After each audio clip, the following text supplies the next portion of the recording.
Well, for your in-class assignment this week, you are going to be making this. And you are going to be making this from these pieces. We got your lips, we got your dog, and we got your background. And so while this is a specific demonstration to show you how to do the in-class assignment this week, this is also a bit of a how-to for how you can assemble your poster.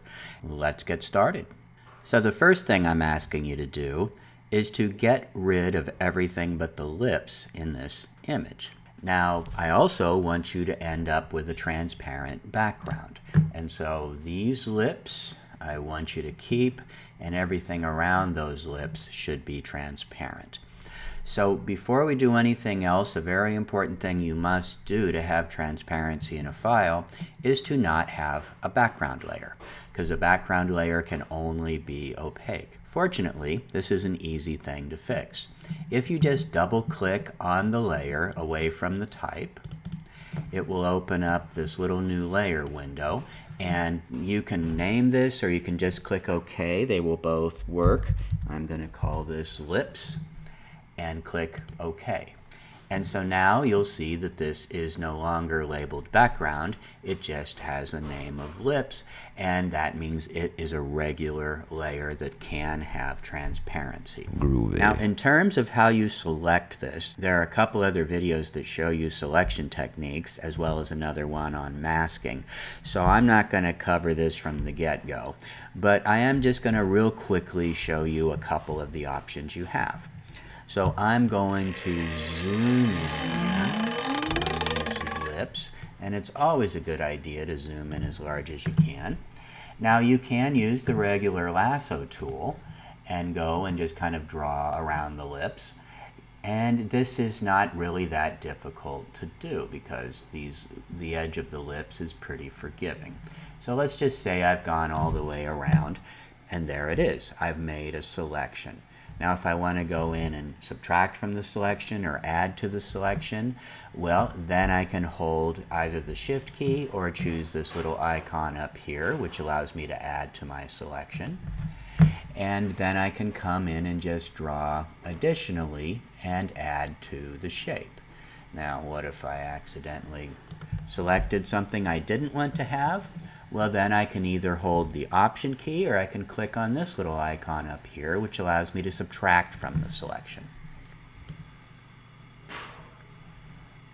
So the lasso tool is actually pretty good. It's a very basic tool, but I use it fairly often for small things, not for big things like this. So let me deselect this. So whenever you have a selection that you want to get rid of, you go to the Select menu and pull down to Deselect, or the keystroke is Command D. Another tool that my students always love is the magnetic lasso tool. Now I find this guy to be a little temperamental, but it definitely has its uses. And so what's very important is the magnetic lasso tool will go in and try to find the edge for you. So you get it started and it will try to follow that edge around. Now the contrast between these two things, the lips and the background, which is the face, is very close. So I've already gone in and adjusted the contrast. The contrast by default is set to 10%. I changed it down to 5 so it has an easier time tracking the edge. And what you do to get started is you just click to activate it, and then you just kind of go around the shape. If you get to a place where you really want to make sure it attaches to, you can click, and that will cause it to attach to that point. But if you just got it kind of slowly, you don't even have to click that much. And again, I'm not going to do the whole thing here, so I'm just going to go back around. And what's really important is you must go back and connect to the starting point. Otherwise, this path will never stop and you'll go nuts. So I'm going to click, and then that becomes a selection. So if I had done the whole lips, but a couple of areas, I didn't get enough or I got too much, then I could go back and just use the regular lasso tool, and all would be good. Okay, So now that I've shown you those two ways of selecting, let me show you my favorite way. And so I'm just going to very quickly get the rest of these lips with my regular lasso tool. Whoops. I need to click the Add to Selection button.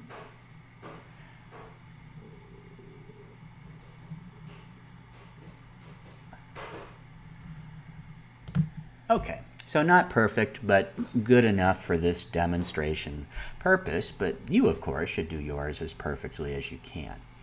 So now that it's selected, I have some different choices. I can just do this in a very direct way, and I can just delete the background. Nothing wrong with that. I could also just use the eraser tool. That would work. And so let me show you the delete way. So right now my selection is for the lips, and so if I hit the delete key, that's pretty much the opposite of what I want. So I'm going to undo that, Command Z, and then I'm going to go up to Select, and I'm going to choose Inverse. That will select the opposite of what my previous selection was. And then if I hit the delete key, boom, I am left with just the lips. Okay, so that's great. Nothing wrong with that, but I am going to undo that because I want to show you my favorite way. When I have a selection, rather than using the selection directly, I like to use that to help me create a mask. And so I'm going to go to my history window so I can step back one further step before I selected the inverse. And then, this is really cool. If I just click on this lips layer, and I go down to the bottom, just to the left of the adjustment layer is the little masking icon. It looks like a little tiny Japanese flag, a rectangle with a circle in it. And if I click on that, it will automatically add a mask to my layer, and that mask is currently blocking all of that background from showing. So what's nice about the mask is it's non-destructive. So I can go in and I can turn off my mask and everything comes back. What's also nice is that I can go in and adjust my mask. So you'll notice the mask is nothing more than black and white. If it's black, it's blocking the image. If it's white, it's letting the image show. So if I get my brush tool, I can go in and say, like, this part here shouldn't really be showing. Well, I can go in and I can paint that out with black. Same thing over here. So again, I'm going to be kind of quick and sloppy. Now say, like up here, I kind of went in too much. Well, oops. Well, if that was the eraser tool, and I didn't notice it right away to undo it, well, then I'm kind of just erased all those pixels. But with the masking tool, all I have to do is make my brush now be white, and then I can paint out the mask. In other words, make it white again, make it come through, and allow that part of the image to show. Now, one last thing, you'll notice I'm using brushes, and it has a very specific size and edge quality. Let me show you how to change that. If you go up here with the brush tool selected, fourth one down on the right, and you see this little fuzzy dot right here that says 35. That's showing my current brush size. If I click on that little arrow, this will allow me to adjust the hardness of the edge. So 100% is crystal sharp, 0% is very soft and fuzzy. I can also adjust the size of my brush in here. And if you'll see, if I pull in, that brush is definitely bigger. But let me show you my favorite way to adjust the brush size. So once you get kind of what you want, you can hit the return key, and that will close the window. And then that brush is too big. So what I'm going to do is I'm going to press on the square bracket keys, which are the keys just to the right of the P key. And so if I do the left bracket, you'll see that it makes my brush smaller. If I do the right, it makes it bigger. So that is how you change your brushes, that is how you modify a mask, and that is how you make a mask from a selection you make. In terms of this in class and your project, I don't care how you select or mask. You can do either or both, but you are going to need to, get rid of parts of your image so you can composite things together. So next thing I'm going to do is show you how to get these lips onto the dog. Okay. So now it's time to make a dog purty. Now these lips may look a little better than they did when we left off in the previous section, but that's because I went back and cleaned it up a little bit to make it a little bit nicer selection. And so now what we're going to do is navigate over to the dog image so I can show you that. So you'll see it's a fine image. It's a handsome dog, but we want to make him just a little bit prettier, or her. Let's say it's a her, just for sake of argument. Okay. So what I'm going to do is there are different ways to get these lips onto that dog. I'm going to show you the way that I prefer. I think it's easiest and most direct. But you could do a select all here under the select menu and just do a copy and a paste. But this is how I like to do it. I mark the layer, or layers if it's multiple things, but I make those active. I make sure I have my move tool, which is the top left tool, and then I simply do this. Click and hold, and then I'm going to keep the mouse button pressed down until I tell you I let go. I'm going to pull up to the tab for the image that I want this to go into, still holding the mouse button down, and then I pull into the document window. Then I can finally let go of the mouse, and you'll see a couple of things happen. First of all, my lips are in the image, which is what I want. And secondly, you'll notice that Photoshop added a layer. And so that's the beautiful thing about Photoshop. When you copy and paste something into a document, it automatically makes a new layer for you.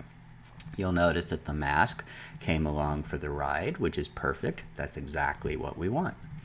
And so I'm going to pull these lips into position, and I'm noticing there is a little problem. I don't know if you see this, but the lip seems slightly too big. So how am I going to fix that? Well, there's a marvelous tool which basically gives you a bounding box here in Illustrator. So make sure that lips layer is selected and active, and then go to the edit menu and pull down to free transform. So you'll notice the keystroke for that is Command T. So there it is. It gives me that bounding box. And so to resize this, it's important I need to grab by one of the corner handles. And it's also very important, you know this, to hold the Shift key so that these lips stay in proportion. I'm not going to make them a lot smaller. This beautiful dog, you deserve some nice big beautiful lips. Now if you happen to want to rotate this a little bit, if you just go near one of the handles, you'll see that it turns to a curved arrow. And that means that if you click and hold and drag, then you can rotate this just as you want. So I'm just going to size that down a bit more and try to match some of the natural creases in the dog's face, if you will. And looking pretty good. So I'm going to hit the Enter key to execute this, or I can go up here and click on the check mark. Boom. So now I have my lips on the dog, so to speak. All right, so my next step is going to be to get rid of the background for the dog. Now we have the same problem we did with the lips, is that the layer that the dog is on is currently defined as a background image. And so I'm going to, once again, double click on the layer away from the type, and I'm just going to rename this dog. Thank you, I know that's very original. Yeah. And so now I have the ability to get rid of the background here and have it be transparent, which is necessary because we're going to put another background behind him. So this time I'm not going to go through all the different ways to select and everything else. I'm just going to show you how I'm going to do it. Then I'll break away, finish it up, and we'll come back to a completed dog background, or lack thereof. So if I go mark my dog layer again, and this time I have no selection. So I can still click on the mask icon though, and what that will do is just add this empty mask icon. And so this is completely white, so that tells me that the entire image is showing. But now I have the ability to go in and paint out the background. So personally, I find it easier to paint around than it is to often create selections. It depends on what I'm doing. But this is the case, especially since the dog has kind of a soft, furry edge. I think I will do a better job isolating the dog from the background by painting a mask. So anyway, I will be back in a minute. Okay, so let's finish up this bad girl, shall we? Yes, dear. All we have left to do is get in the background and then maybe do a couple of effects to kind of integrate everything together. So I'm going to go up to the tab for the background image, which is this lovely room. It's actually my living room, just in case you're wondering. And again, with the Move tool selected, I'm going to drag this into the dog file. Now, you may have noticed that this is a background layer, but it actually doesn't matter for this because I can still drag a copy, but also I don't need to have transparency in this, so it can stay a background image. So I'm going to click, hold, drag it to the dog tab, and then pull that into the window. Boom. Now you may be panicking at this point because the dog is gone and the lips are just floating over that ottoman thing. Do not panic. Keep your cool. Be professional, for God's sake. Sir, yes, sir! I'm going to pull this layer down to the bottom because in Photoshop, this is called the stacking order. So whatever is the bottom is the backmost layer. This is on top of that background layer, and then this is on top of the dog layer. So you can easily move things around just by dragging the layer and moving it. So I'm going to rename that background layer to not be background, but to be BKGD, which is short for background.